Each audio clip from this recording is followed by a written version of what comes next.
Pak, kalau yang penangkapan besar-besaran itu dari mana Pak yang Bapak bilang pekan lalu di Kemenkeu itu Pak? Apakah pajak, bea cukai, bagaimana Pak? Yang under invoicing, yang selama ini nyelundupin, yang banyak tekstil, baja, segala macam, itu kan sudah ada nama-nama pemainnya kan.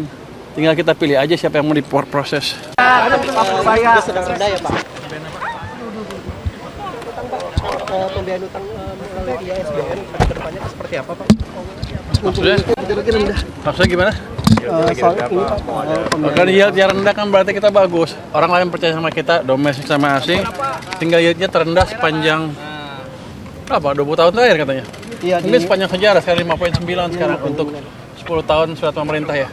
Itu nunjukin orang percaya dengan fondasi ekonomi kita ke depan. Kalau nggak bisa turun seperti itu. Pak, pencapaian ekonomi kan tadi di arah pencapaian ekonomi kan arah ke depan kita tumbuh lebih cepat, berantas kebocoran-kebocoran. Saya akan kerjakan di mana, di bea cukai dan pajak. Berarti strategi kalau untuk yang pegawai pajak Pak, kan salah satunya itu kemarin sudah ada 26 ya Pak yang dicopot Pak. Itu masih ada lagi nggak sih Pak selanjutnya Pak? Nggak ada. Masih ada. Jadi kalau yang 13 sudah diproses Pak, kan kemarin ada 13 lagi kata Pak Bimo. Saya nggak tahu, tanya Bimo itu. Tapi belum sampai saya. Presiden apa Pak tadi? Ya? Kalau catatan khusus dari Presiden untuk target capaian ke depan. Oh banyak catatannya, makanya lama. Kalau soal yang tambahan buat LPDP gimana Pak? Tadi kan katanya 113 triliun mau ditambahin ke anggaran LPDP, itu gimana Pak?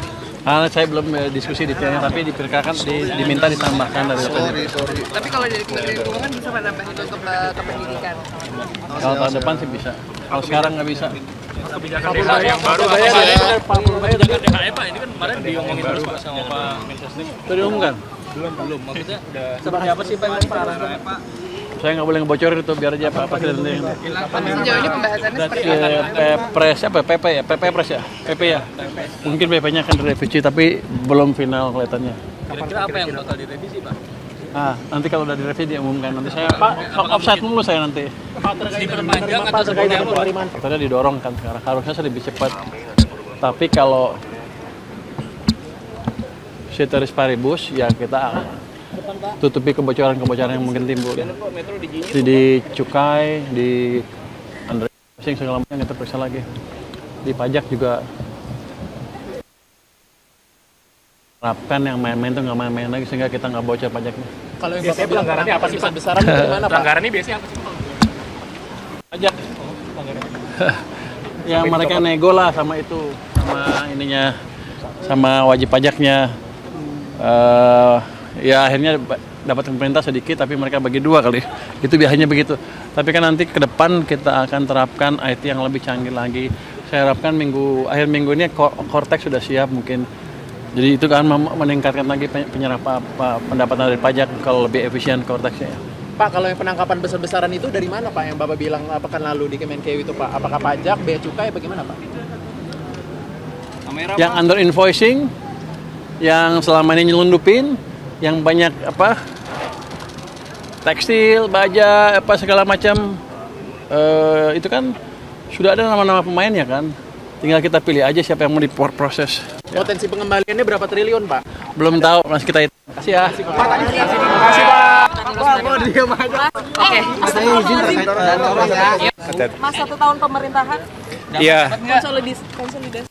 Ya, tadi kami semua mendengar Kabinet Merah Putih, pemerintahan di tingkat pusat dan tentunya banyak progres yang juga sudah dihadirkan, tetapi juga banyak hal yang harus terus kita kawal, kita perbaiki dan kita tingkatkan dari berbagai sektor. Tadi beliau kupas begitu lengkap, gamblang, dan teman-teman media juga tadi mendengarkan. Intinya adalah kita ingin terus pastikan bahwa semua agenda prioritas, program-program yang memang ditujukan untuk meningkatkan pertumbuhan ekonomi, termasuk mendistribusikan kesejahteraan bagi masyarakat secara lebih berkeadilan lagi, itu menjadi target yang harus kita capai bersama-sama ke depan. Dan tentunya dari sektor infrastruktur dan pembangunan kewilayahan, memang infrastruktur ini harus bisa memberikan dukungan kepada sejumlah agenda prioritas. Bicara swasembada pangan butuh infrastruktur, butuh bendungan, irigasi yang juga baik.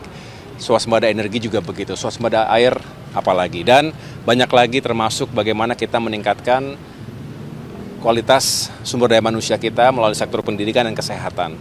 Perumahan rakyat yang juga semakin terjangkau. Jadi banyak sekali aspek infrastruktur yang menjadi elemen penting dari pencapaian Asta Cita yang tadi juga menjadi harapan dari Bapak Presiden ke depan, kabinet semakin solid dan bisa terus bekerja secara efektif sebagai satu tim yang juga bisa mencapai target-targetnya. Gitu. Mas, terkait kereta cepat Surabaya, Jakarta-Surabaya itu gimana Mas? Belum dibahas secara khusus tadi, yang jelas konektivitas ini terus akan kami kawal.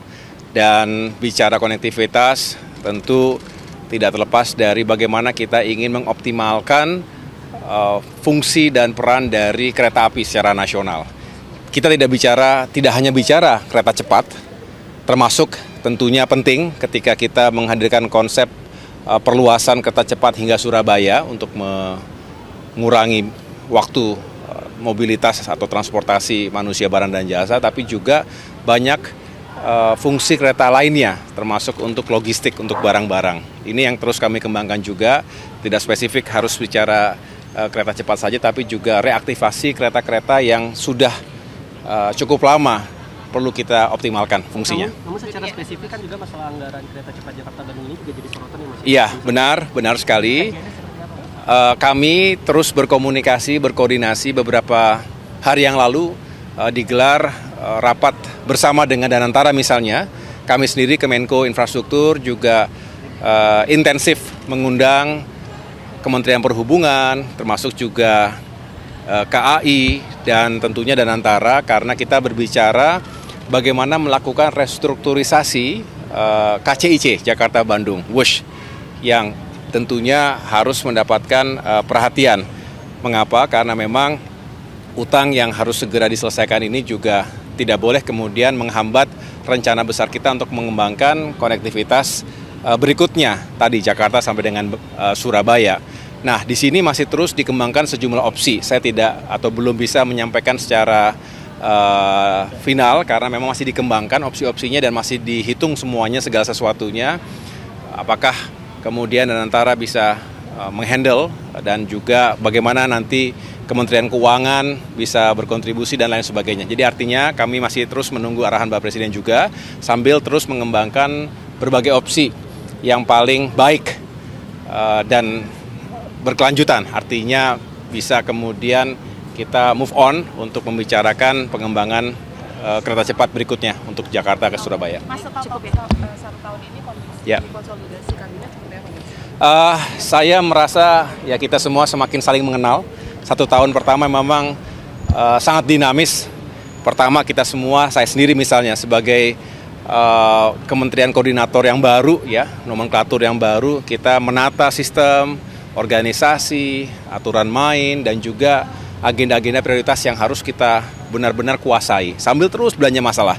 1 tahun pertama tentu dengan segala dinamikanya, tapi kami melihat justru dengan sering berkoordinasi, termasuk juga turun ke lapangan, hubungan antara pemerintah pusat dan daerah juga penting sekali, antar kementerian lembaga juga semakin erat, karena sudah saling mengenal. Rasanya kami lebih optimis untuk tahun kedua dan tahun-tahun berikutnya, segala bentuk koordinasi dan kolaborasi di lapangan bisa semakin baik ke depan. Halo, aku ada acara. Gimana? Soal distribusi energi kan tadi jadi catatan utama dari Pak Presiden, itu seperti apa sih Pak arahan lebih lanjutnya? Apanya? Distribusi energi.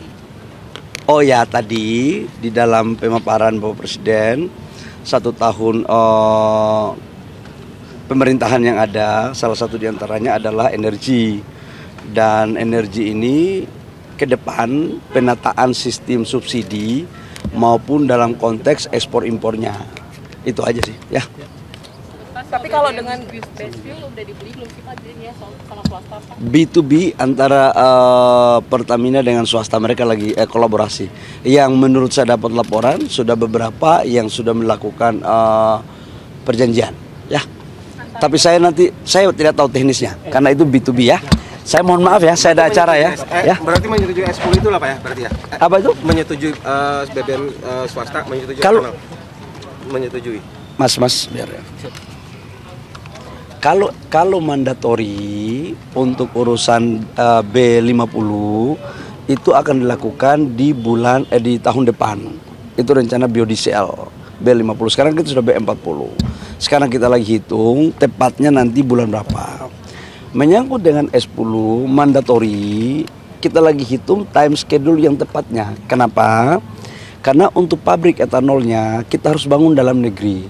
Pabrik etanol ini dari singkong, dari tebu, dan ini mampu menciptakan lapangan pekerjaan karena petani-petani kita ke depan akan kita dorong untuk melakukan hal ini. Nah, sekarang lagi dilakukan kajian, apakah mandatori ini dilakukan di 2027, di 2028, atau 2000 berapa? Nah, tetapi menurut saya yang kita lagi desain kelihatannya paling lambat 2027 ini sudah bisa jalan. Karena S10 ini adalah bagian daripada strategi pemerintah untuk mengurangi impor bensin kita.